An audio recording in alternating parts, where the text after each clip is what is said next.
எங்க தோழர் போட்டியிட்டு வெற்றி பெற்ற அந்த அந்த தொகுதியில நாம் தமிழர் கட்சியே இல்லைன்றார் அவர். என்னங்க அப்படி சொல்றீங்க? ஆதாரப்பூர்வமா நிரூபிக்கட்டுமா? பிரதர் வணக்கம் பிரதர், நல்லா இருக்கீங்களா? நல்லா இருக்கு நல்லா இருக்கேன். ஒரு இன்டர்வியூல இருக்க ஒரு யூடியூப் சேனல்ல நீங்க வந்து இப்போ நகர்ப்புற கவுன்சிலரா, நகராட்சி கவுன்சிலர்?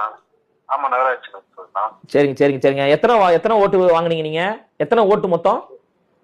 மொத்தம் 1360 ஓட்டு. 860 ஓட்டு வாங்கி வெற்றி பெற்றீங்களா? ஆமா ஆமா ஆமா ஆமா. நம்ம மக்கள் இயக்கம் மூலமா நின்னீங்க. மக்கள் இயக்கம், ஆமா, மக்கள் இயக்கமா இருக்கு சொல்லி நம்ம நின்னோம். சரி சரி. 2 நகர்ப்புற உள்ளாட்சி அங்க திமுக போட்டிட்டாங்களா? திமுக அதிமுக எல்லாம் போட்டிட்டாங்களா? திமுக அதிமுக போட்டிட்டாங்க. திமுக எல்லாம் 5வது இடத்துல இருக்கு. திமுக திமுக 5வது இடம், நீங்க முதலிடம். தளபதி விஜய் மக்கள் இயக்கம் வந்து முதலிடம். திமுக வந்து 5வது இடம். ஃபர்ஸ்ட் நம்மளுது. நாம் தமிழர் கட்சி அங்க போட்டிட்டாங்களா? நாம் தமிழர் கட்சி